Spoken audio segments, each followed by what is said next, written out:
warahmatullahi wabarakatuh. Perkenalkan, nama saya Lindiani Bahrudin, NIM 1913010043. Di video saya ini, saya bersama teman-teman saya akan menjelaskan tentang feromon ikan. Nah, sebelum masuk ke dalam penjelasan kami, saya akan menyebutkan poin-poin penting yang akan kami jelaskan. Yang pertama adalah feromon ikan, yang kedua ada zat alarm, yang ketiga ada feromon migrasi, yang keempat ada feromon seks, yang kelima ada feromon sebagai isyarat sosial, yang keenam ada implikasi feromon untuk manajemen populasi, dan yang ketujuh ada arah masa depan. Nah, dalam video saya ini, saya akan menjelaskan tentang feromon ikan. Beberapa hewan air mengembangkan kemampuannya untuk melepaskan dan mendeteksi bau yang merangsang respons spesifik, bawaan, dan adaptasi di antara individu spesiesnya sendiri.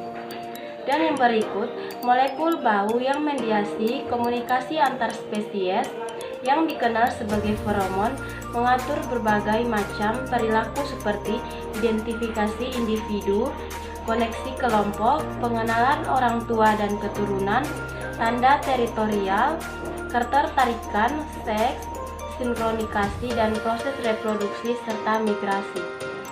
Dalam lingkungan akuatik, feromon mengalami turbulensi dan aliran variabel. Penggunaan arus air alami atau dihasilkan oleh donor feromon meningkatkan efektivitas isyarat feromon, namun aksi molekul feromon dapat diubah atau diganggu oleh senyawa terlarut lainnya seperti asam nitrat yang dapat mengikat molekul feromon atau menghambat reseptor oleh logam berat yang dapat mengganggu fungsi feromon. Penciuman atau menyebabkan degenerasi sistem penciuman. Dan selanjutnya, krustasea dan ikan sama-sama hidup di lingkungan akuatik, tetapi mereka secara filogenetik jauh dan morfologi serta mekanisme sistem kemonsensorik mereka sangat berbeda. Oleh karena itu, pendekatan eksperimental yang menggunakan anggota dari dua taksa ini sangat melengkapi dan merangsang. Pada gambar yang kami tampilkan dari slide tersebut, teman-teman dapat melihat gambar tersebut adalah ulasan beberapa spesies ikan yang digunakan dalam penelitian feromon. Nah, dan poin penting selanjutnya adalah zat alarm. Pada sebagian besar spesies yang dipelajari, zat alarm hanya dilepaskan setelah kerusakan mekanis pada kulit seperti yang terjadi selama peristiwa pemangsaan. Namun, ada juga contoh sistem pensinyalan alarm liris tidak rusak. Dan yang berikut adalah gugus fungsi nitrogen oksida adalah komponen penting dari sistem sinyal alarm kimia, ostereofiosis. Konversi gugus sebagai pemicu molekuler kemungkinan besar dipilih karena mudah diproduksi. Kemungkinan respon lintas spesies yang andal. Di antara spesies yang terkait secara taksonomi, terlepas dari pengalaman sebelumnya dan stabil di lingkungan alami. Dan yang berikut, jalur saraf yang mediasi respon alarm diperiksa di dalam ikan mas. Selanjutnya, pada ikan ini, dua saluran penciuman menyampaikan informasi dari umbi penciuman, yang berdekatan dengan organ penciuman, yaitu lubang hidung ke bagian lain dari otak. Dan yang berikut, di lingkungan alarm, zat alarm tidak menghasilkan perilaku adaptif.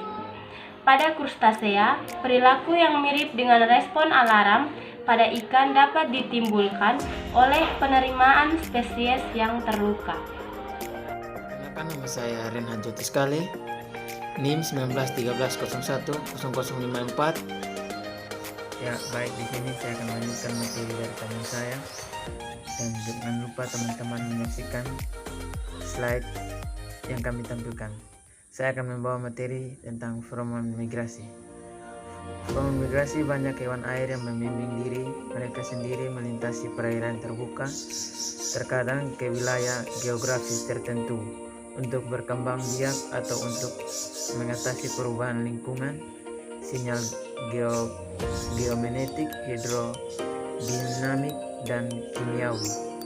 Mungkin dalam beberapa kasus dilengkapi dengan isyarat langit, dapat memberikan dasar untuk navigasi hewan air. Ikan yang melakukan feromon migrasi adalah ikan salmon. Bagi salmon untuk bermigrasi jarak jauh ke sungai asalnya untuk pemijahan dan penciuman dapat mendasari mekanisme orientasi migrasi salmon. Pencetakan mungkin suatu peristiwa atau mungkin terjadi secara berurutan selama migrasi hilir sebagai smolts lamprey laut dewasa menemukan aliran pemijahan menggunakan feromon yang dilepaskan oleh larva penghuni sungai.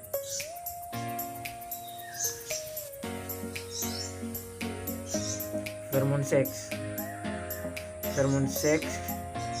Feromon ini secara luas disebut feromon hormonal karena mereka juga bertindak sebagai hormon atau metabolit hormon dalam ikan. Banyak hewan yang menggunakan feromon seks selama musim reproduksi mereka. Namun sebagian besar feromon seks dari vertebrata tetap tidak teridentifikasi segera dihipotesis bahwa ikan cenderung mengembangkan fungsi feromon untuk melepaskan hormon seks. Contoh ikan yang melakukan feromon seks adalah ikan mas. Dalam proses penelitian feromon ikan, pendekatan eksperimental berbeda telah digunakan untuk mengidentifikasi senyawa feromon. Pendekatan pertama didorong oleh hipotesis feromon hormonal dan berdasarkan pemahaman tentang endokrinologi reproduksi spesies diminati. Lanjutan, struktur kimiawi feromon seks pada ikan untuk setiap kategori bahkan kimia yang dikenal berfungsi sebagai feromon ikan. Struktur umumnya diikuti dengan contoh feromon ikan. Hai, saya Rivaldo Alfadion Jurahapa dengan NIM 1913010072. Jadi sekarang saya akan melanjutkan materi dari teman saya dengan topik feromon sebagai isyarat sosial. Jadi ikan salmon muda seperti Arctic carp atau Salvelinus alpinus dan Coho salmon tertarik pada bau saudara mereka karena bau benda yang tidak memadat. Namun, ketika dibesarkan dari tahap telur dengan kelompok saudara kandung lain yang tidak terkait, kemampuan ikan salmon muda untuk membedakan saudara mereka dari saudara jauh tampaknya menghilang. Namun, masih membedakan saudara kandung dari Nopsilynx meskipun dibesarkan bersama dengan Nopsilynx. Tetapi, kekuatan diskriminasi melemah setelah terpapar Nopsilynx. Ini menunjukkan bahwa ada dasar genetik untuk pengenalan kerabat ikan, tetapi kemampuan untuk membedakan kerabat kadang-kadang dapat ditutupi oleh pengalaman sosial. Poin berikutnya adalah implikasi feromon untuk manajemen populasi. Penggunaan feromon di perikanan dimulai jauh sebelum bukti ilmiah keberadaannya. Penemuan bahwa feromon mengatur perilaku migrasi dan reproduksi spesies lamprey laut telah mendorong minat untuk menguji potensi sebagai alternatif tidak beracun dan hemat biaya untuk lampreycides. Meskipun feromon telah digunakan selama lebih dari 30 tahun untuk mengendalikan hama serangga, penelitian lamprey laut merupakan upaya pertama untuk menggunakan feromon vertebrata sebagai bagian dari strategi pengolahan hama terpadu. Lamprey laut itu sendiri adalah hewan invasif atau hewan pengganggu. Feromon dapat digunakan untuk menarik dan menangkap lamprey laut secara efektif di banyak titik selama migrasi pemejahan dan memiliki potensi untuk meningkatkan pengolahan hama lamprey laut di Great Lakes. Misalnya, di sungai di mana perangkap terbukti efektif, tingkat tertangkapan seringkali rendah atau bervariasi dalam beberapa tahun setelah pemindahan populasi larva dengan perlakuan lampreycide. Penambahan feromon migrasi ke sistem perangkap terintegrasi penghalang yang ada dapat meningkatkan efisiensi penangkapan dan menstabilkan variasi tahunan dalam tingkat penangkapan dengan memastikan bahwa kekuatan sinyal yang konsisten dipertahankan dalam tahun-tahun pasca perawatan. Meskipun ini pada akhirnya dapat merekrut populasi pemejahan yang lebih besar di bawah penghalang, perangkap berumpan feromon seks harus efektif untuk menghilangkan betina matang segera sebelum pemejahan. Penggunaan feromon juga dapat meningkatkan konservasi spesies langka lainnya, misalnya belut Eropa Anguilla adalah ikan telos leluhur dengan riwayat hidup yang kompleks yang mencakup migrasi katadrom dari air tawar ke air laut terbuka. Beberapa aspek biologi laut bersama dengan indera penciumannya sangat berkembang. Ini teman-teman semua bisa lihat gambar di bawah ini.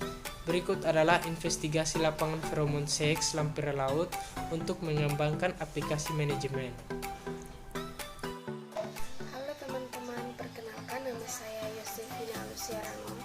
Saya akan melanjutkan materi feromon. Di sini saya akan menulis tentang arah masa depan feromon. Krustasea dan ikan berbagai habitat yang sama telah mengembangkan sistem komunikasi kimiawi berbeda yang beradaptasi dengan gaya hidup mereka. Beberapa spesies ikan dan krustasea menggunakan peringatan untuk menghindari predator.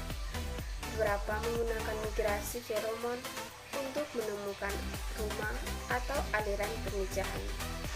Beberapa menggunakan feromon seks untuk menarik lawan jenis agar berhasil reproduksi. Yang lain menggunakan feromon untuk mengidentifikasi kerabat atau melindungi wilayah mereka. Penemuan awal bahwa molting krustasea hormon Krustedison dapat bertindak sebagai feromon yang mendorong penelitian dalam feromon hormonal ikan. Kemajuan dan pemahaman sistem feromon ikan sehubungan dengan identitas kimiawi feromon dan aplikasinya dalam pengelolaan spesies invasif dan aquaculture juga dapat merangsang penelitian lebih lanjut tentang feromon krustasea. Krustasea memiliki sistem perkawinan yang sangat beragam dan akan bermanfaat untuk memeriksa lebih lanjut spesies dengan sistem perkawinan yang berbeda untuk memahami evolusi hormon dan peranannya dalam spesies. Selain itu, banyak spesies krustasea memiliki nilai ekonomi yang tinggi. Ada juga masalah serupa dengan spesies krustasea invasif seperti yang telah dihadapi spesies ikan. Komunikasi feromon pada hewan air memberikan contoh adaptasi terhadap tuntutan dan kemungkinan lingkungan mereka. Banyak dimensi komunikasi feromon belum dieksplorasi. Misalnya, sedikit yang diketahui tentang efek senyawa feromon pada spesies simpatrik yang mendiami lingkungan yang sama. Oleh karena itu, efek samping penggunaan feromon harus dievaluasi sebelum aplikasinya di lingkungan. Dampak potensial xenobiotik atau pencemaran lingkungan pada produksi dan sensitivitas feromon harus dipertimbangkan juga. Oke teman-teman, sekian penjelasan dari saya tentang arah masa depan feromon. Dengan ini berakhir pula pembahasan saya dan teman-teman saya tentang feromon ikan. Sekian dan terima kasih. Sampai jumpa pada pembahasan lebih lanjut. Bye-bye. I'm an icon, man. I'm a girl about a 10. I should fuck her in a Benz.